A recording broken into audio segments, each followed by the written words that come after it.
आखिरी ख्वाहिश। हज़रत सैयदना अबुल इसहाक रहमतुल्लाह ताला अलैह का बयान है कि एक साल में हज के लिए रवाना हुआ। एक रोज़ मैं जंगल में भटक रहा था। रात का वक्त हो चुका था और चांदनी रात थी कि मैंने एक कमज़ोर शख्स की आवाज़ सुनी। ए अबू इसहाक, मैं सुबह से आपका इंतज़ार कर रहा हूँ। मैंने करीब जाकर देखा कि वो एक कमज़ोर जिस्म वाला नौजवान था जो मौत के करीब था, और उसके पास बहुत से फूल रखे हुए थे। उनमें से कुछ फूलों को मैं पहचानता था और कुछ को नहीं।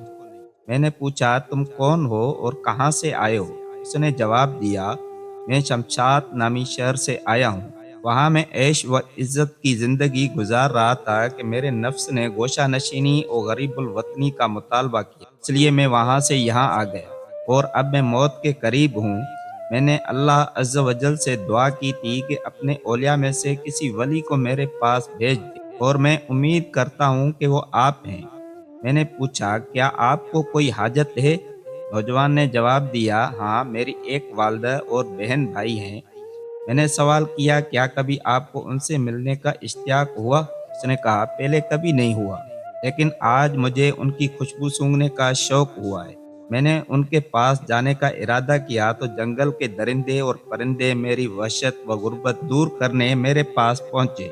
आकर मेरे साथ रोने लगे और मेरे पास ये फूल ले आए जो आप मुलायजा फरमा रहे हैं। हज़रत सैयदना अबू इसहाक रहमतुल्लाह अलैह फरमाते हैं कि मैं उस नौजवान के साथ मौजूद था और मेरा दिल इसके लिए कुढ़ रहा था।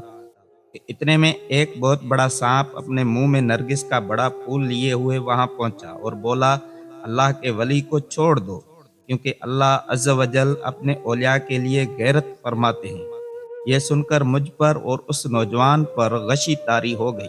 जब मेरी आंख खुली तो उसकी रूह कब से अंसरी से परवाज कर चुकी थी।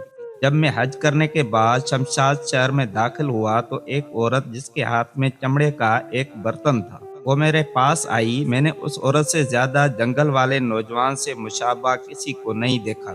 जब उस औरत ने मुझे देखा तो आवाज दी, ए अबू इसहाक, उस गरीबुल वतन नौजवान का क्या हुआ जो वतन से दूर मर गया? मैं इतने अरसे से तुम्हारी मुंतजर हूँ। मैंने नौजवान का हाल उसके सामने बयान करना शुरू किया। जब मैंने नौजवान का ये कौल बयान किया कि आज मुझे अपने घर वालों की खुशबू सूंघने का इश्तियाक हुआ है, तो ये सुनकर उस औरत ने एक चीख मार कर कहा, बखुदा उसे खुशबू पहुंची है।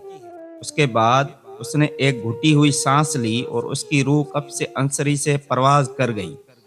औरत के इंतकाल के बाद कई हम उम्र लड़कियां जिन्होंने अपने जिस्मों को चादर से लपेट रखा था वहां आ गईं, और उन्होंने पर्दे में रहते हुए उसके कफन दफन का इंतजाम किया।